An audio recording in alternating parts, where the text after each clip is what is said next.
Nah, terus juga ada satu teknologi yaitu VAR. Betul. VAR juga ini menjadi salah satu hal yang baru di Indonesia.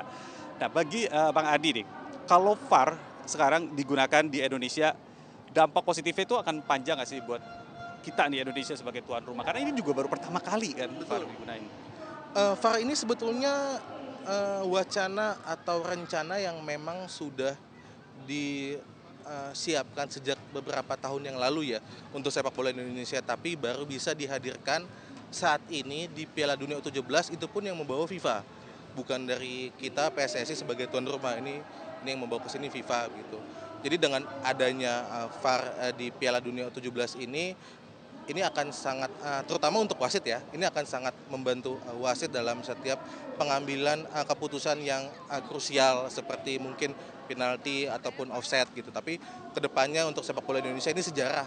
Ini pertama kali, sepak bola Indonesia menggunakan VAR, apalagi tadi barusan kita lihat bahwa di pertandingan yang bermain di Stadion Manahan kalau saya tidak salah, Mali lawan Uzbekistan itu juga sempat digunakan VAR untuk mereview penalti gitu. Memang tadi di sini Panama lawan Maroko belum ada, tapi di, Mali dan Uzbekistan sudah sempat dipakai, dan kedepannya, PSSI juga akan merencanakan VAR ini dipakai di kompetisi Berliga 1 putaran kedua yang, kemungkinan akan dipraktekkan pada Februari, tahun depan.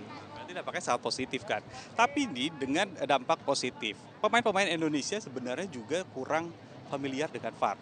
Ini akan berpengaruh nggak sih dengan gaya permainan Indonesia yang kadang-kadang nih kalau saya lihat kan mainnya tuh kadang-kadang agak sedikit nakal gitu Kalau kan. di Kalau untuk lebih kompetisi percaya diri kan mereka kan. Kalau di Nah, itu kompetisi gimana? biasanya kadang suka main iseng gitu ya. Iya, Jadi, pelatih timnas Indonesia U17 Bima Sakti dalam latihan terakhir sebelum melawan Ekuador bilang bahwa, dia sudah mengingatkan para pemainnya untuk lebih, cerdik dalam bermain, lebih sabar, jangan mudah emosi, karena dia menganggap bahwa negara-negara Amerika Latin termasuk Ekuador itu, rajin atau bukan rajin ya, pintar dalam memancing, pemain-pemain fighter gitu provokasi. ya. Iya, biasa kita dalam sepak bola kan itu dalam hal yang wajar kan kalau ketika kita sedang berduel atau kontak fisik gitu.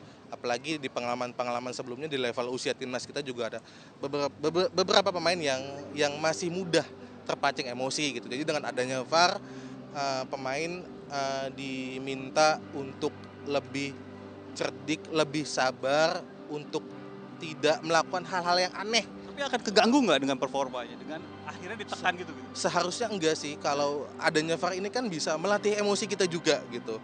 Jadi meskipun perilaku kita di atas lapangan tidak terpantau wasit, tapi kelakuan kita dipantau oleh VAR gitu. Iya, iya. Itu yang pasti sih. Oke. Itu yang pasti yang sudah harus tertanam dalam diri setiap pemain.